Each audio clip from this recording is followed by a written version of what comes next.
On the 3rd of May 2019, a Boeing 737-800 belonging to Miami Air International on a charter flight with 142 passengers and crew on board landed at Jacksonville Naval Air Station in Florida, but departed the end of the runway and came to rest in a river.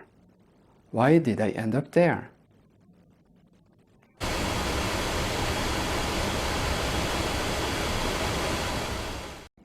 Hi, my name is Magnar Nordahl. I'm an airline captain and instructor. In this video, I will talk about a safety concept called Threat and Error Management, or TEM for short.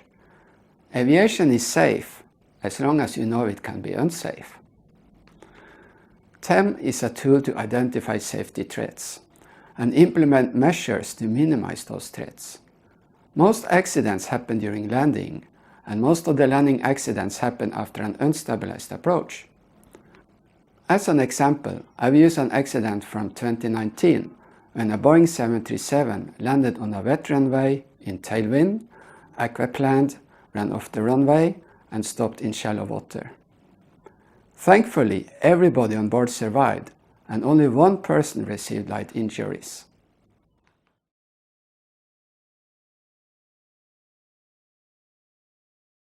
The airline industry is very safe, but sadly, accidents do happen now and then. It's not because of the rules are not there, because ICAO Annex 19 sets very clear guidelines for safety management, and every airline company must have a safety management system, SMS.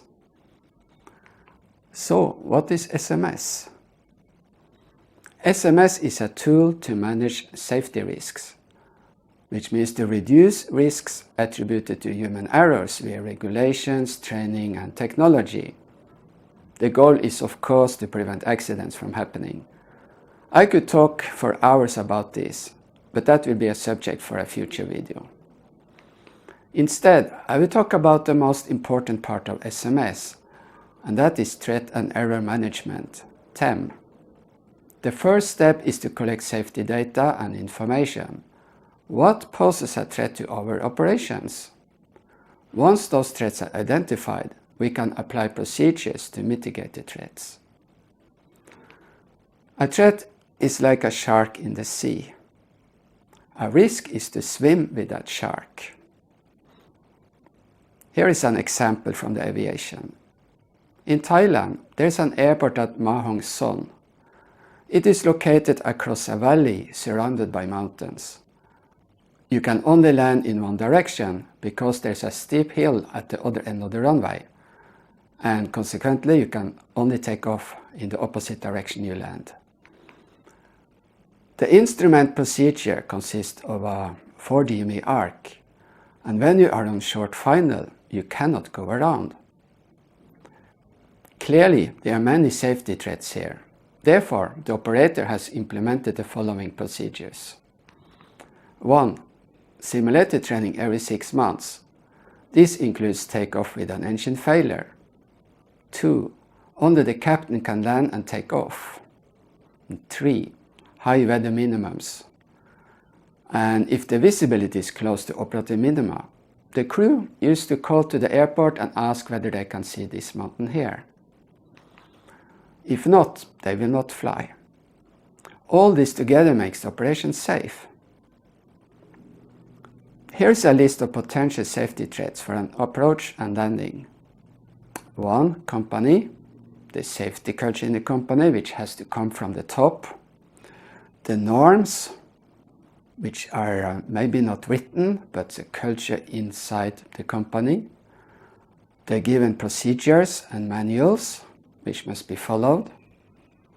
Number 2. Training. The resources available, the training programs, the quality of the instructors and training aids, and how strict the checking is. There should be no loopholes here. 3. The aircraft, the performance, the handling qualities, and whether you have inoperative systems. This is allowed for some systems according to the minimum equipment list, but it can affect the safety of the flight in some instances because you reduce your redundancy. 4. The airport. The runway can be short, narrow, it can have a steep slope, it can be unpaved, it can be contaminated by water, snow, slush or ice. There can be obstacles near the runway and the airport area. The air traffic control, do they have radar?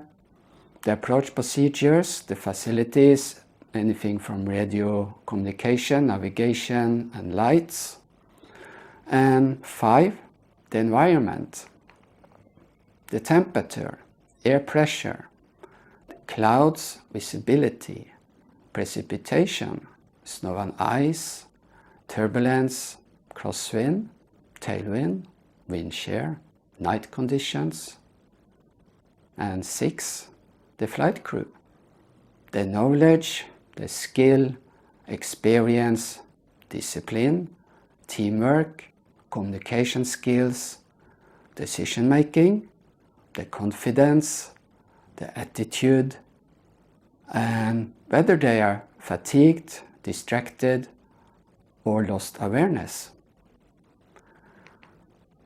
The more threats you can tick on this list, the higher the risk.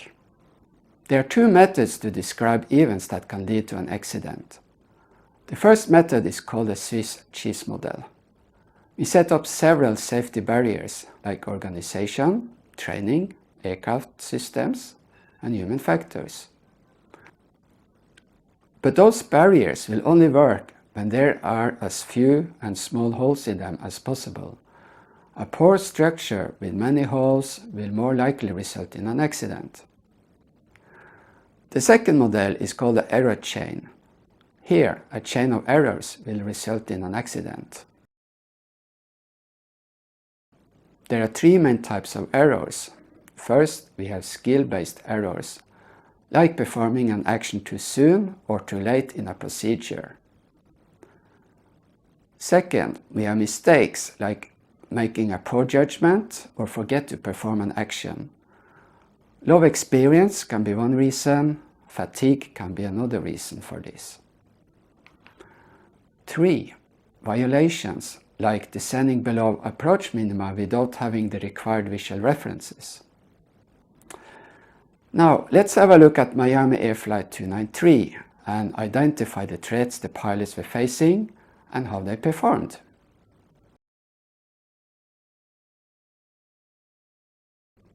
The aircraft, a Boeing 737-800, was dispatched with engine number 1 thrust reverser inoperative. This is not a big deal because thrust reverse has little impact on the landing distance. The captain was pilot flying and he was conducting line training with a new first officer. The first officer had several thousand hours as instructor in light aircraft, but only 18 hours in the 737, and this was his first transport category aircraft.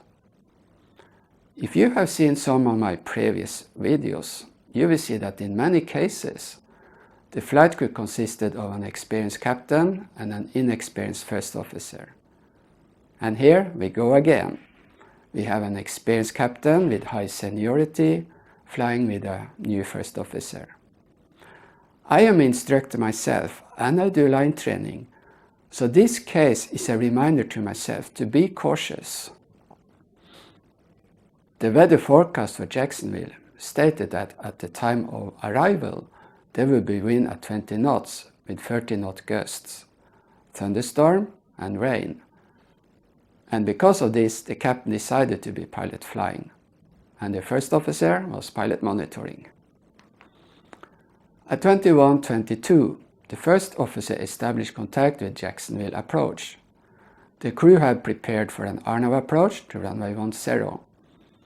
However, the controller advised them to expect RNAV approach to runway 28 and reported the wind to be 350 degrees at 4 knots. For the next 7 minutes, the captain did most of the communication with ATC as he felt that was more efficient. At 21:25, the controller advised the crew that moderate to heavy precipitation was present east and west of the airport. The captain replied that they will continue for runway 28. At 21:30, the approach controller advised the flight crew that the precipitation was moving east and offered them runway 10. The captain accepted this. Changing runway when you are close to your destination increases your workload, but the captain had already briefed this approach, and he had also flown into this support several times before.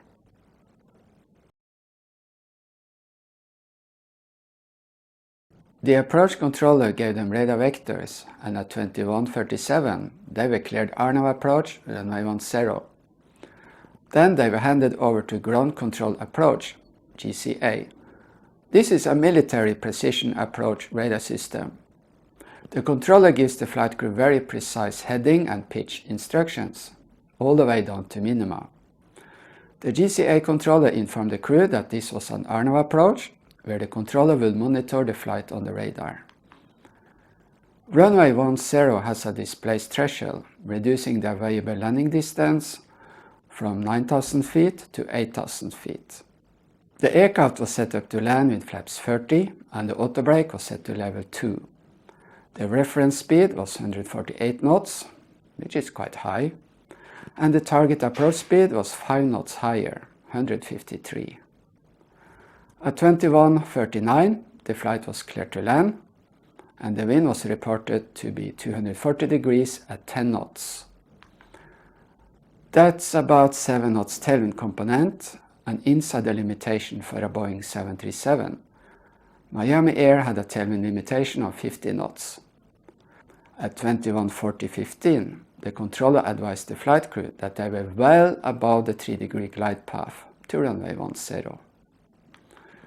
10 seconds later, the captain disconnected the autopilot and increased the rate of descent to 1400 feet per minute. The captain called for the landing checklist, and the first officer responded, speed brakes, armed, landing gear down, 3 green, flaps 30. But the speed brakes were not armed. According to the cockpit voice recorder, the first officer made no further callouts for the remainder of the flight. When the aircraft passed 1,000 feet above the runway, they were still a bit high, about 3 white lights on the puppy, but on correct speed, and the vertical speed had been reduced to 1,000 feet per minute again. But from now on, the airspeed increased again from 153 to 170 knots. When passing 680 feet, the aircraft started to deviate further above the 3-degree glide path.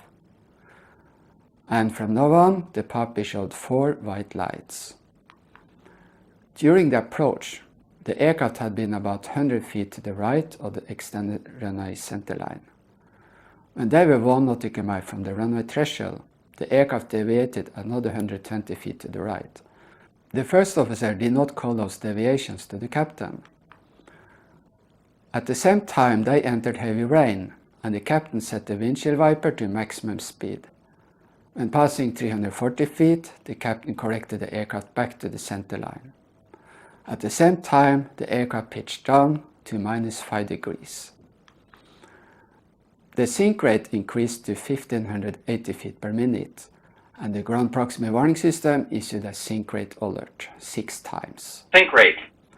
The operation manual of Miami Air says that if the aircraft is not stabilized at 1,000 feet above the field elevation, or at any point thereafter, a missed approach is mandatory. The aircraft was not stabilized on short final, but both pilots thought otherwise. Therefore, a go-around was not in their mind at all.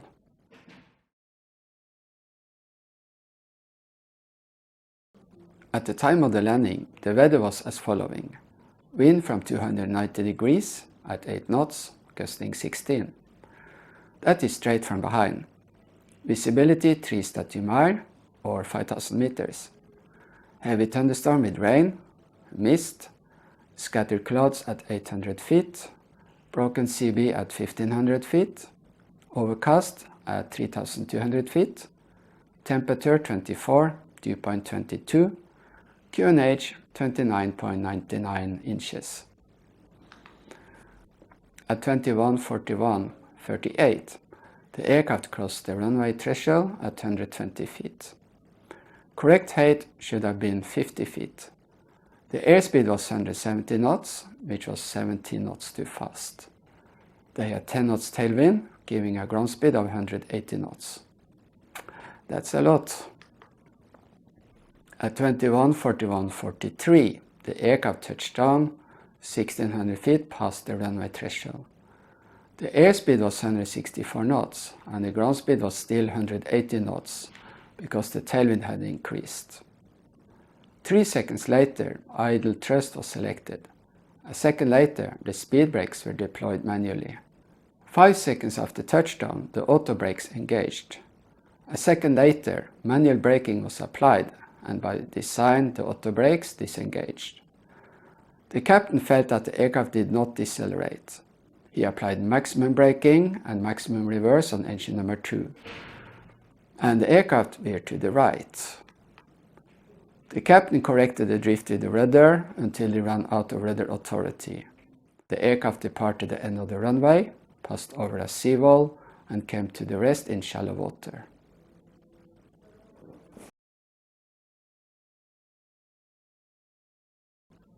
So, what prevented the aircraft from stopping on the runway? The answer is aquaplaning. The runway was flooded with water, and the tires floated on a thin layer of water. This is called viscose aquaplaning and can occur on a smooth surface. The braking action was later calculated to have been between 0.04 and 0.09. A braking action at or above 0.4 is good. Below 0.25 it's poor. The runway was not grooved. A grooved runway will prevent aquaplaning and enable the aircraft to stop, even when it's raining. A second factor is kinetic energy, which increases with the square of the velocity. When they crossed the threshold, the speed was 170 knots instead of 153 as planned. This increased the kinetic energy with 23%. And the tailwind increased the kinetic energy with another 22% as compared to a situation with zero wind. The crew never received information about the runway status, and neither did they ask for it. The company had inadequate guidance for evaluating runway braking conditions and performing landing distance calculations. The operation manual of Miami Air stated that no landing will be attempted with a tailwind when the reported braking action is less than good. The crew knew it was raining, but according to the company's Quick Reference Handbook, QRH, a wet runway is considered to have good braking action. I have never seen that before. A wet runway doesn't have good braking action, unless it's covered by sandpaper or it's grooved. As I said, a grooved runway ensures good water drainage and provides good friction and braking action. As a result, the crew calculated the landing distance for a runway with good braking action. And if they had landed on a dry runway, they would have been able to stop, even with a given tailwind, excessive airspeed, and delayed deployment of the speed brakes. But because of the water on the runway, they will not have been able to stop, even if they had landed with the correct speed and in zero wind.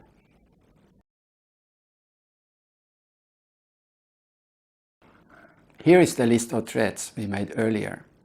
So, let's find out how many threats the crew faced and how they responded to them. 1. The company.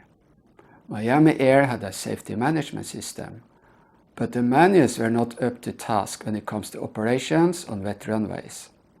After this accident, the company made many changes to the procedures. 2. Training. The accident report doesn't say much about the training standards, but according to the first officer, he had not received training in human factors.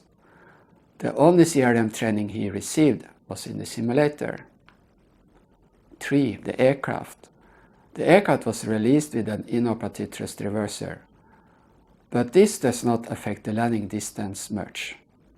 But it became an issue when the captain applied full reverse on the other engine and he had the difficulty to maintain directional control. 4. The airport. The runway had a displaced threshold, but they still had 8,000 feet, which is more than enough for a normal landing. They made a non-precision approach, which requires more attention than a precision approach. But the biggest threat was the contaminated runway. 5. Environment. The weather played an important role. There were thunderstorms with changing winds and heavy rain. The combination of darkness and rainfall reduced the visibility, because water on the windscreen will make many reflections. And the tailwind played a very important role. And finally, the flight crew. The summary of the interviews NTSB made with the pilots 2 days after the accident is interesting. When asked about specific items, they remember some details very well, while they have forgotten other details.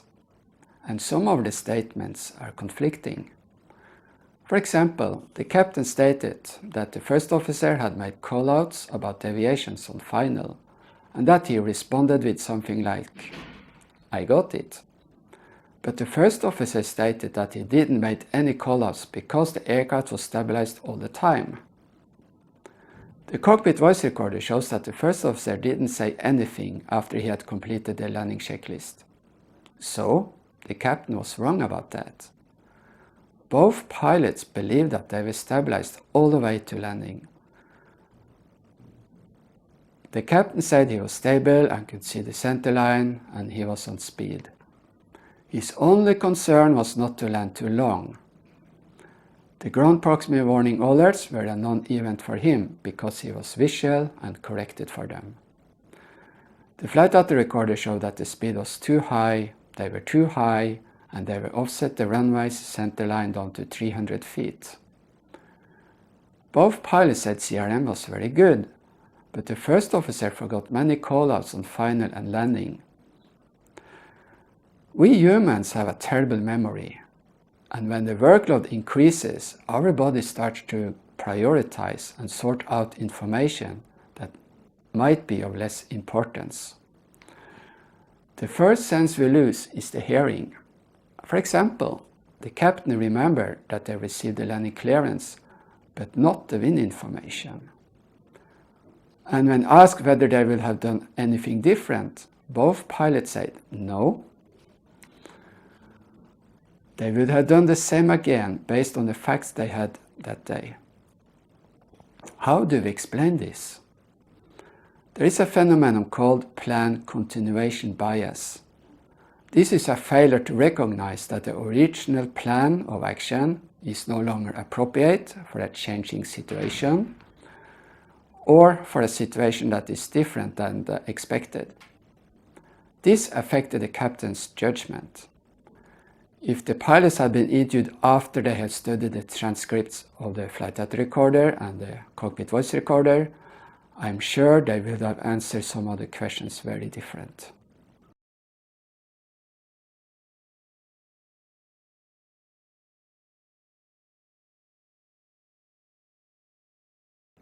On the 8th of May 2020, 12 months after the accident and after 29 years of operations, Miami Air International ceased operations. If you think aviation safety is expensive, try an accident. And that's all for this time. I hope you learn from it because that's why I make those videos. Please support my channel by sharing with your friends and all that stuff. Thank you for watching, have a wonderful day and happy landing!